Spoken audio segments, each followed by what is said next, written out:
बिस्मिल्लाहिर्रहमानिर्रहीम।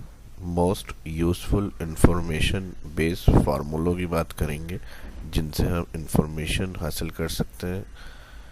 डेट के हवाले से हैं और कुछ और फंक्शंस हैं डेटा वगैरह के हवाले से, वो आज की इस वीडियो के अंदर मैं डिस्कस करूंगा। तो चलिए शुरू करते हैं आज की इस क्लास को। माइक्रोसॉफ्ट एक्सेल को ओपन करेंगे। यहाँ पर सबसे पहले डेट ऑफ बर्थ,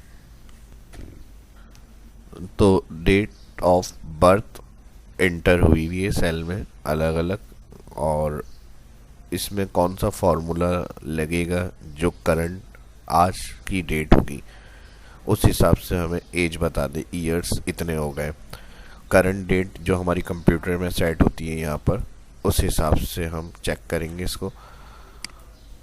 तो इसके लिए जो सबसे पहले हम फॉर्मूला लगाएंगे, एज कॉलम में आ जाएंगे, इंटर इक्वल DATE और D, ठीक है जी, डेटेड, और इसके साथ लगा देंगे if bracket open. Select date of birth, first cell आ रहा है, इसको क्लिक किया मैंने। यहाँ मेरे पास की एंट्री B कॉलम और 2 रॉ के अंदर है सेल एड्रेस, तो यहाँ इसका सेल आ गया एड्रेस। आगे कॉमा लगेगा, उसके बाद करंट डेट से कैलकुलेट करना है सिस्टम। तो करंट डेट से कैलकुलेट के लिए टुडे फार्मूला यूज होता है एक्सेल के अंदर। जो सिस्टम में यानी डेट आपकी सेट है वो एक्सेल में कैलकुलेशन में यूज करनी है, तो उसके लिए टुडे होता है। कॉमा के बाद टुडे लिखेंगे, ब्रैकेट ओपन और ब्रैकेट क्लोज, फिर कॉमा, फिर कॉमा लगाएंगे और इन्वर्टेड कॉमा के अंदर हमें ईयर के अंदर एज चाहिए, तो यहाँ हम इन्वर्टेड कॉमा में y लिख देंगे। फिर इन्वर्टेड कॉमा बंद और ब्रैकेट क्लोज, इंटर।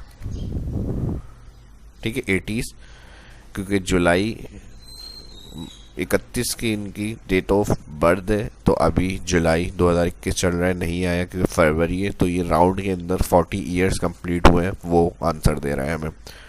सेल पर क्लिक करेंगे, सेल के एंड पे चले जाएंगे और ड्रैग कर देंगे इसको। तो जहाँ जो एज के हिसाब से यानी आपने डेट इंटर करी हुई है, उस हिसाब से उनके जो ईयर्स कंप्लीट हुए होंगे वो यहाँ एज हमारे पास आ जाएगी। अलाइन सेंटर करना है तो यहाँ अलाइन सेंटर कर लें।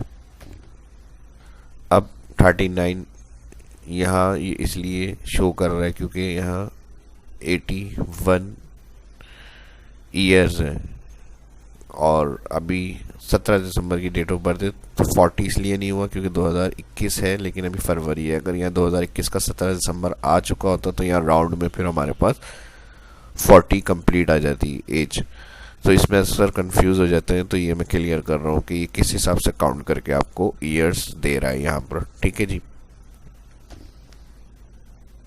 तो इसी तरह किसी भी डेट से आपको उसका ड्यूरेशन देखना है करंट डेट के हिसाब से, तो इस फार्मूले से आप देख सकते हैं।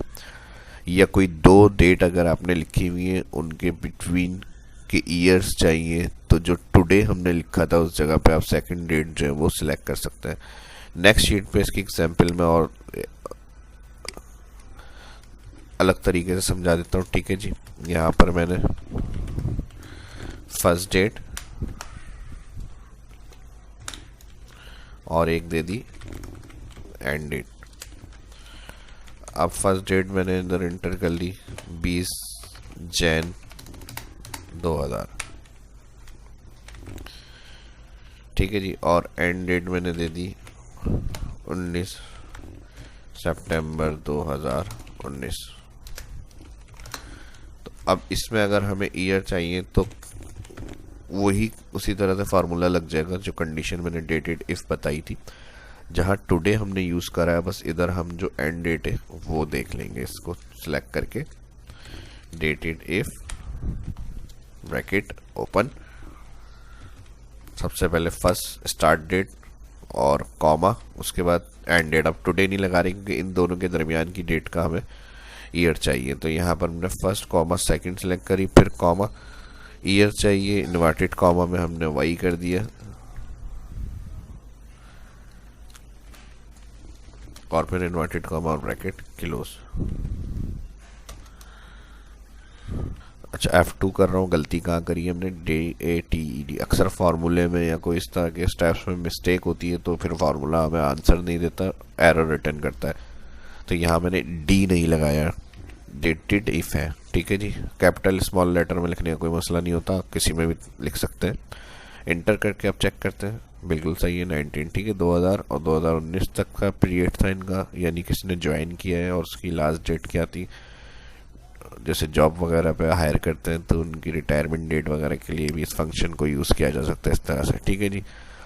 तो डेट ऑफ बर्थ में टुडे से हमने कैलकुलेट किया था करंट डेट कैलकुलेशन के लिए, और इस तरह अगर 2 डेट आपकी इंटरव्यू में है तो उसके ईयर्स चाहिए, इस तरह से आप 2 डेट से उसको कैलकुलेट कर सकते हैं डेटेड इफ। ये तरीका मैंने बता दिया। और सेम जिस तरह ईयर आ रहे हैं इसी तरह आप मंथ कर सकते हैं। मंथ के लिए जहाँ वाई लगा हुआ है यहाँ पर आप एम यूज़ कर लें, तो यही जो टोटल यानी ईयर्स के अंदर आंसर आ रहा है वो टोटल 19 सालों के जो मंथ बनेंगे वहाँ पर आंसर आ जाएगा। 19 सालों में 235 महीने बने, ठीक है। और अगर आप ईयर के ऊपर मंथ देखना चाह रहे हैं तो वाई के साथ एम यूज़ कर लें, तो 7 महीने ऊपर हो गए, ठीक है। यानी जो ईयर थे वो तो 19 हो गए। अब 20 जनवरी डेट थी, 20 जनवरी अगर 2019 तक देखें तो कंप्लीट 19 साल हो गए, लेकिन 19 सितंबर यहाँ डेट है, तो इस डेट के ऊपर यानी 20 जनवरी से 20 जनवरी तक 19 साल, और फिर जनवरी के बाद से जो मंथ ऊपर हुए हैं उसके टोटल हमें मंथ बता रहा है ये 7। इसको इस तरह से लिख लेते हैं ताकि क्लियर समझ में आ जाए, और इधर हम कर देते हैं डे। तो इस फंक्शन को हम यहाँ पर वही वाई रखते हैं, और यहाँ पर ब्रैकेट वही फार्मूला लग जाएगा, comma second and date comma और इन्वर्टेड कॉमा वाई एम, फिर inverted comma bracket close, enter.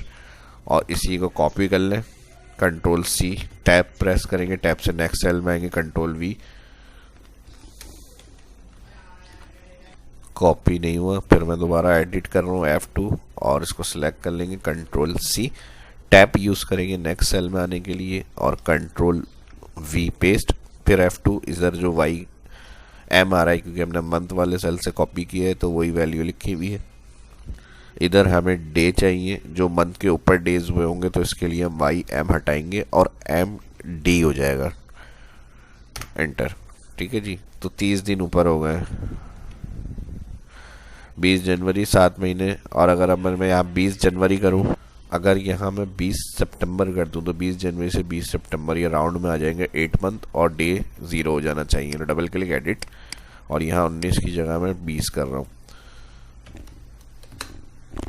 ठीक है जी। 20 से 20 पूरे 8 मंथ ऊपर हो गए, यानी ईयर 19 और उसके ऊपर के जो मंथ थे 20 से 20 डेट मैंने मैच कर दी, दोनों सेल की एक जैसी डेट हो गई है, तो यहाँ मंथ पूरे राउंड में आ गए 8 महीने ऊपर, और डे 0 हो गया। तो ये फंक्शन डेटेड इफ जो मैंने एक्सप्लेन किया, उम्मीद करता हूँ कि आपको समझ में आ गया होगा इसका वर्क किस तरह से ये यूज़ किया जाता है और किस तरह से ये हमें आंसर दे रहा है। तो इसकी सभी कैलकुलेशन क्लियर आपको समझ में आ गई होंगी। करंट डेट से कैसे कैलकुलेट करेंगे वो, और 2 डेट के दरमियान से अगर हमें कुछ कैलकुलेशन डे की करनी है, ईयर की करनी है, मंथ की करनी है, वो मैंने इसके अंदर बताया। ईयर के लिए मैंने आपको फॉर्मेट बता दिया था इन्वर्टेड कॉमा के अंदर वाई, और मंथ के लिए इन्वर्टेड कॉमा में एम। सिर्फ मंथ के लिए, अगर ओनली मंथ के लिए चाहिए तो ये भी क्लियर कर लें, ठीक है।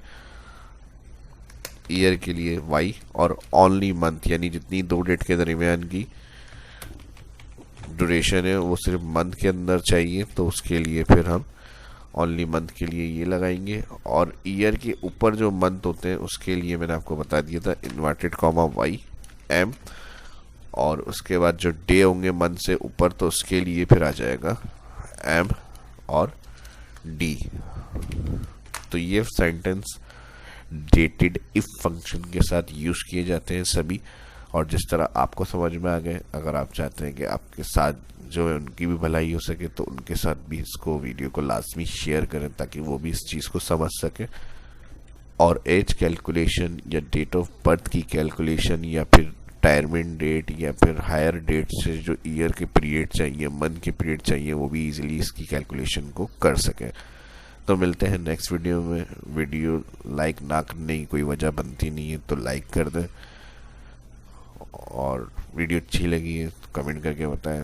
कोई सजेशन, कोई क्यूरी है तो इसके लिए भी कमेंट करें। अगर फर्स्ट इस वीडियो को देख रहे हैं, चैनल को सब्सक्राइब कर लें, आने वाली वीडियो के लिए बेल आइकन पर क्लिक करना ना भूलें। अपना ख्याल रखें, दुआ में याद रखें। मिलते हैं नेक्स्ट वीडियो में। शाह इस्लाम को इजाज़त दीजिए। अल्लाह हाफिज़।